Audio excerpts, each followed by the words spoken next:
Hey everybody, it's Dwayne Marino. How are you? Let's get into this. Let's talk about business and business people and longevity and survival. And this is not a big dick contest about how I'm doing versus you, because that's a contest you can't win. I've been in a lot of change rooms in my life, playing a lot of sports. You think you're okay. You don't know what's coming in around the corner or what's in the shower right now. Trust me. So if you think you got a big boat, somebody out there's got a bigger boat. You got a nice plane, somebody's got a better plane.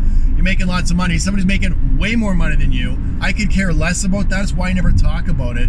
I care about the principles and the practices and the psychology and the patterns to make your life predictable and increase your probability of success, whatever that means. I don't care if it's 30 grand a year or 30 million a year. I could care less about the numbers.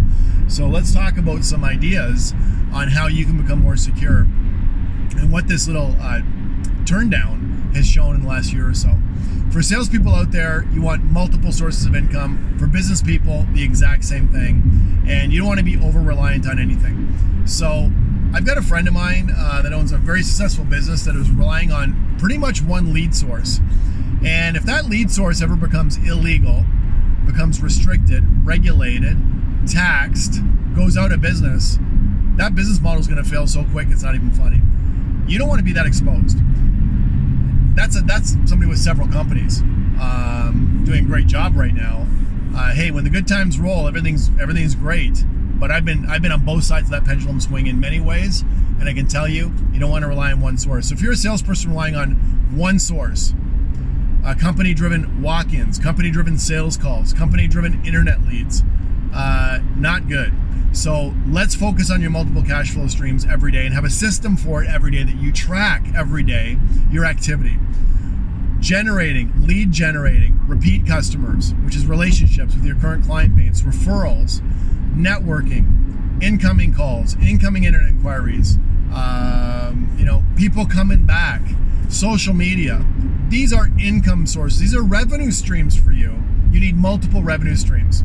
And the ideal business can survive on one of them, any one of them at any given time, which means when you take it to that level, you're secure, you're growing, life is good. So develop your skills, get out of your comfort zone, everybody that's out there, and start working on all of those all the time. People with businesses often will have different departments. Like in a dealership model, you have fleet sales, wholesale sales, the finance office, used car sales, new car sales. You need multiple departments in any business and multiple ways to generate income. If you only have one of those going on, you have a problem when one of them turns down. Don't do it.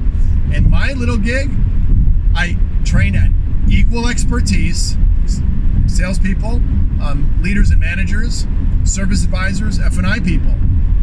Then I have live training, I have virtual live training, I have Marino TV, I have my office you can come to, I can go to you, we have big seminars.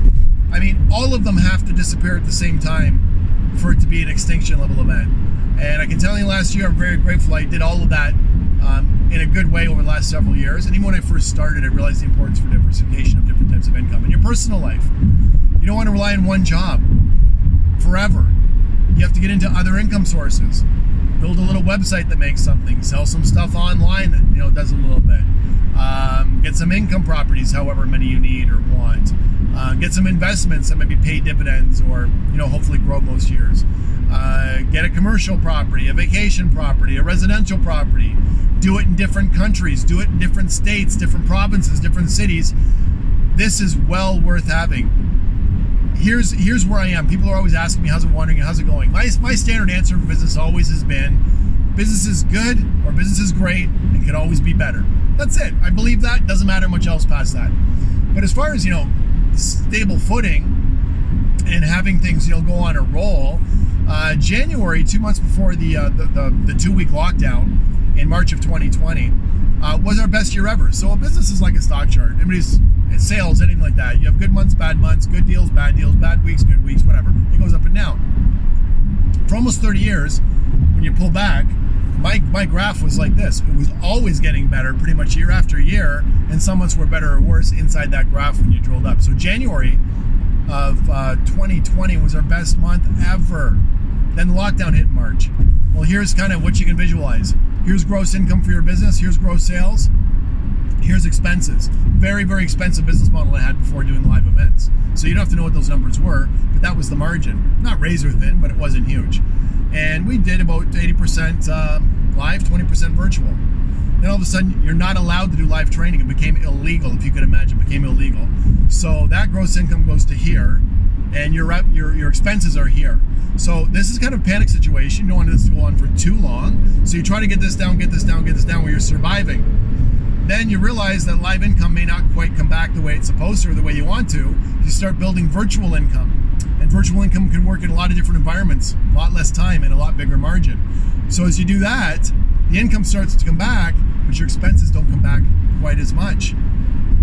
So that's kind of, if you want, the money situation of my gig, how it's gone. To make that happen, it's not been easy. A lot of technology, different physical build-outs we had to do, understanding things, deploying it differently, and you kind of do a restart.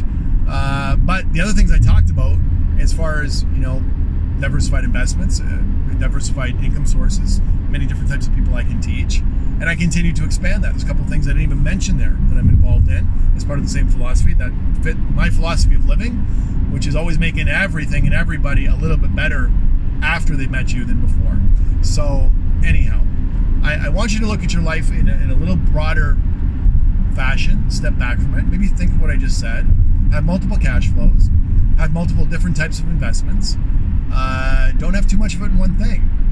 I just made some changes. I probably had too much of my gig in property. I've diversified, I've never done it before to this level, into another company that does stocks in a big way. You might have seen my post on social media. I did a lot of research, and I'm pretty confident to be able to put long-term money into this thing, just to diversify in case, regulations, taxation, restrictions become a little bit more weird where I am for landlords, medium to small size landlords, is what I am. And I can see that happening. I just totally can see that happening with renters' rights going where they are and everything else. So I made a couple other little moves to be safe. So anyways, just a general conversation. The dollars and cents and nickels and dimes and pennies don't matter. It's the same for all of us in what I just described. But the principles of success and failure are exactly the same. So take it from the wise, take it from the guy that's now, not the youngest guy in the training room. I used to walk into a training room, I was the instructor, I was the youngest person in the room doing what I was doing at 25 years of age when I started, and now that's not the case. I'm often in the other end of it, actually not even in the middle. That's okay, that's a blessing. And when you spend a few days in the hospital, have a serious accident, and not listening to your intuition, because I kind of told myself, don't get on that scooter, and I didn't. I don't even know what happened. I did prove my intuition right. Should never have to do that. And what I just talked about is not just intuition, it's common sense when it comes to life and business, and making it decades through, and hopefully doing well. If we do well, health, wealth, and happiness until the end. Leave some for other people, charity of choice, children, who knows. I'm Dwayne Marino. Take care.